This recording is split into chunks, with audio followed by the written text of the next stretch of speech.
Okay, hi guys, we're going to do a bit of a review today. It's not often that I do reviews, but I think these two items are definitely worth talking about. It's the Cyborg V5 gaming keyboard and the Rat 9 gaming mouse. Start off with the keyboard because this is what I'm most impressed with. As you can tell, it's all illuminated, which is quite cool. I think they could have improved by changing the colours which they use to illuminate with. If they use the 3' colours, it gives you a much bigger spectrum of colours to use.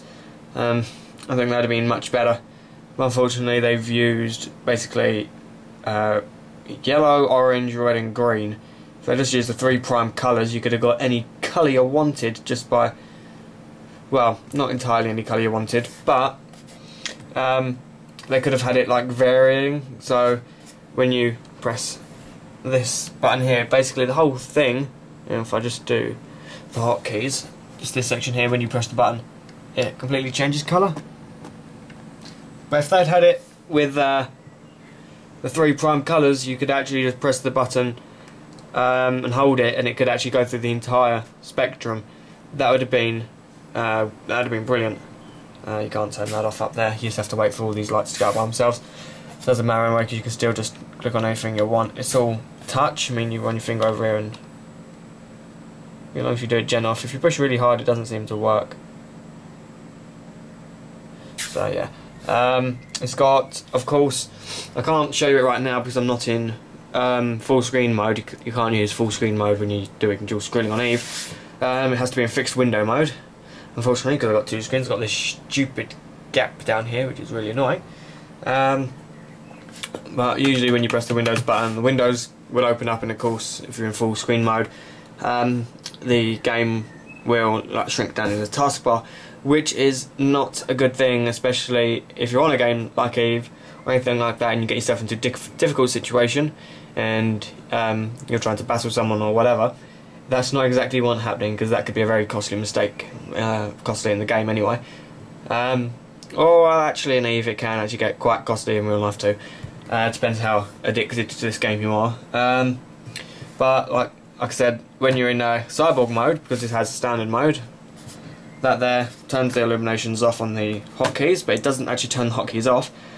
And all of the colour on the, well, all the colours go to the same, even though you can change them all. Change the colours. Let's have it on this orangey colour, although I actually quite like yellow. I think we could change it back to yellow. Even though it doesn't really matter because I'll never take it out of cyborg mode. When you put it back into cyborg mode, it's of course it turns these on. That don't work, and that does when it's not in gaming mode. Put it back on. So yeah, that's really bad. It's got your hotkeys up here for music and whatnot.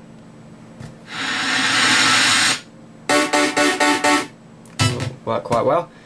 Volume, which actually works alongside your little volume bar down here as well, so I don't know why it comes up in the middle of the screen like that. It was coming up in that top corner yesterday. It just tends to move around as and when it pleases.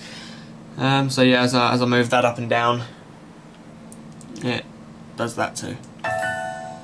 So that's always kind of neat. You can turn the illumination off completely if you really want, but I've never really done it. I tend to hoover this thing once a week because it does get quite dirty, and these chrome effect like buttons here, so you've got your taskbar, your WA, S and D, and your up, down, left, right buttons.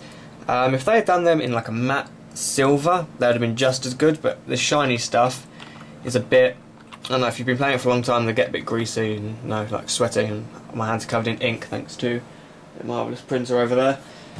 Anyway, yeah, that's all I can really say about this. There's not much else to say about it. It's got adjustable like palm, well, wrist rest thing here, or palm rest, whatever you want to call it. It's got little legs on the front, which I don't seem to use because they just lift the front of it up too high, and the legs on the back. It has two legs on the back. Well, it has two on each side, but each side has two legs, so it's got two different height settings. It has the mic input and a headphone output, along with a USB on the back. The USB just takes up a standard USB on the back. You actually have you have this has two USBs and both of those connections there, which will plug into like these plugs on the back, and they're just little audio ones. We'll move on to I'll give a conclusion to this in a minute, because still a very good keyboard. Then we got the Rat9 mouse. This has got a little bit more to boast about, but it does have one big problem, which I'll explain in a second. As you can see, my batteries are dying, so these are the DPI lights. There's 4 of them altogether. You can actually see that the one at the end is lighting up, but it's just because, it does go, you can see it goes down. It's just because of the light going through the plastic. That's your DPI, it's adjustable, it's got 4 settings, and in the, hello, why is that not even engaged? That should be green at the moment.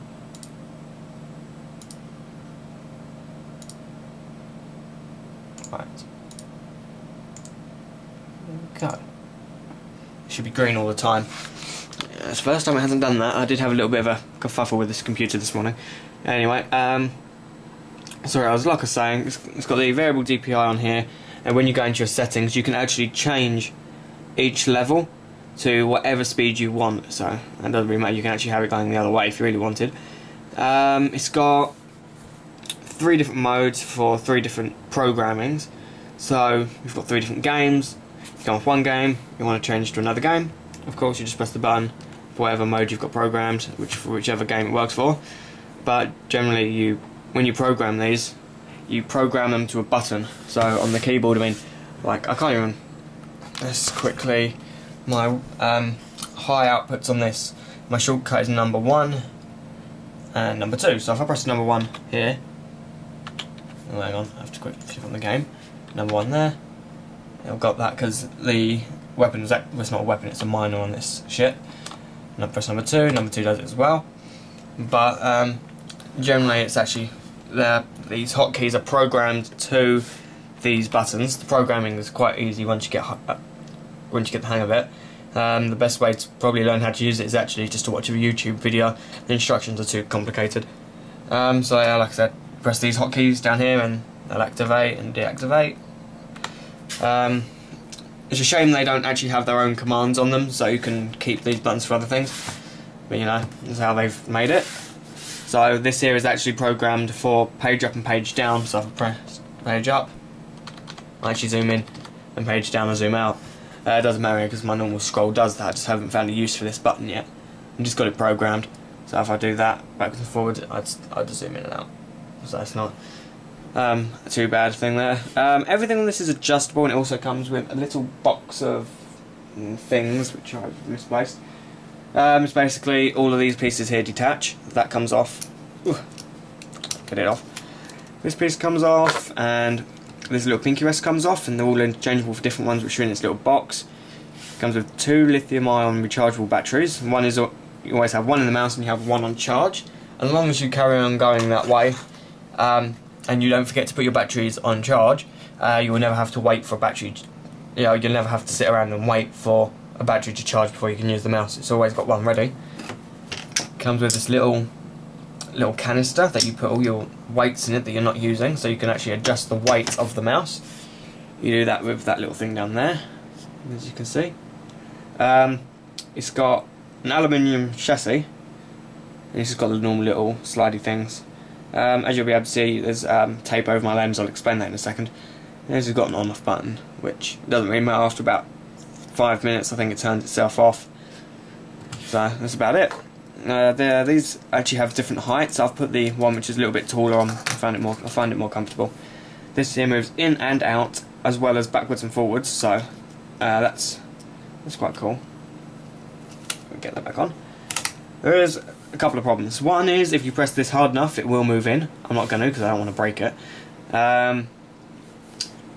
Getting the battery in and out. Getting it in is fine, but getting it out, as you can see, once you've got things in this position, it's hard to kind of get a grip on stuff. There's not much surface area to grab. You've kind of got to grab it from the corners like that, which I don't like. If they'd redesigned this in such a way I had the battery poking out at an angle so you could actually grab the battery from the top and bottom, that would have been a much better design. Now, the big problem with this mouse is the sensor on it, the motion sensor underneath, is way too sensitive. The traditional like optical lens, which has an LED light on it, and when you move the mouse it actually lights up like let's grab this thing up here quickly, like this little heap of shit which has no batteries, but you know, that kind, everyone knows this kind of optical mouse, just lights up red with an LED. As you can see, that one doesn't look like it. I don't know why. I don't know if there's anything wrong with this design, but hang on, this is actually turned on. Oh, it's because that has to be plugged in. I'll start working in a bit. Yeah, like I was saying, there you go, it's alive now. See what I mean? Just on standard red LED. That's all it needs. The DPI, and this is even adjustable.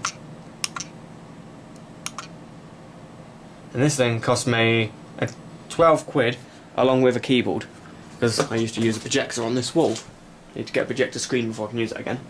But yeah, I don't know what's wrong with them, because they put this thing in here. It doesn't light up red. It's way too sensitive. I mean, with that, I'll put my cursor here. If I just tap the desk like this, see it's moving around. That's just from tapping the desk. The mouse doesn't even move. Sometimes it just has its little panic attack and it goes crazy. Yesterday it just jumped across the screen for no apparent reason, and the DPI turned itself all the way down. What else does it do? It sometimes will wiggle around and move down the screen, but I seem to have solved that problem just by putting that tape over the lens. It hasn't done it since then. It can sometimes stop going up and down or left and right. One of the axes that it used to determine direction just kind of cuts out and stops working. The best way I found to fix that is just to pick it up and chuck it back down. It's very irritating. The other problem, which it hasn't done also since I put that tape on, is when you click the mouse, it used to have a problem where it would jump up a little bit. So if I was to click to go into this menu, it would jump up here or something, and if I went to go on here and click like walk to location, I do that, it would move up here, and it's very irritating, to say the least. It could also cause problems in the game. That's one thing which is a real big setback for this mouse. If they'd put a standard optical mouse in it, I'd have been much happier. And unfortunately, that's probably one of the two deal breakers with this mouse. One is there's the sensor problem, like I just said, and the second one is the price. This thing is way too overpriced for what you get. I think it's a very good quality mouse, and you do get some cool features with it, and you get the little box of extra parts you can put on it. You get the little docking thing there. I mean, I bought one from partner for his birthday, and Mum's quite cool. Well, they're both the same. We both had exactly the same problems. Yeah. Oh, I also forgot to say you get these two buttons here. I mean, I've set mine for full speed and full stop, and it don't really matter. You don't have to program these to any buttons. These are just a standard. I don't even know. The Eve just comes up saying mouse 6 and mouse 5. And you also have a precision aim button, and that just slows your DPI right down. So that's with the DPI button depressed, and that's with it let go. So yeah, I mean, this mouse cost me 70 quid, and I could have probably got something for about £25 which does exactly the same thing. There's just as many buttons, if not more, but it doesn't have as much customization. It doesn't look as good. I could probably go as far as saying it's maybe not as comfortable. It takes a long time to try and find a setup on here that will make it comfortable for you. It took me about a week of just keep changing all these different pieces and moving this in and out, back and forwards, before I could actually find a position where I used to put my hand on it and I used to line up my finger with the precision aim button and everything so I could touch all the buttons.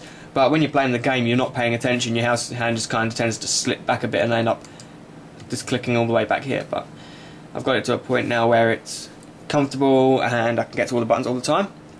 They should have put these buttons here further forwards, I must admit, because when you've actually got your hand here, you actually have to kind of take your hand off the mouse to press this button. So if they put like this button on that side, and just had the two there, that'd be much better, because that's easy, would have been much easier to press. Sorry. Okay, that's all I really have to say about these. Oh, and the keyboard was only 40 quid, and I've got to say, I love the damn thing.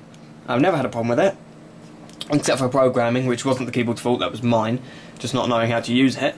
But since I've had it programmed, I've not had a problem with it, and it's just been absolutely brilliant. I've never had a problem with the damn thing. So if you happen to have the money to go out and get something like this, and you actually like the look of it, because I have had a couple of friends and relatives say it looks tacky and too big and a couple of things like that, and I can see where they're coming from. It is a little bit big, and I can understand the tacky.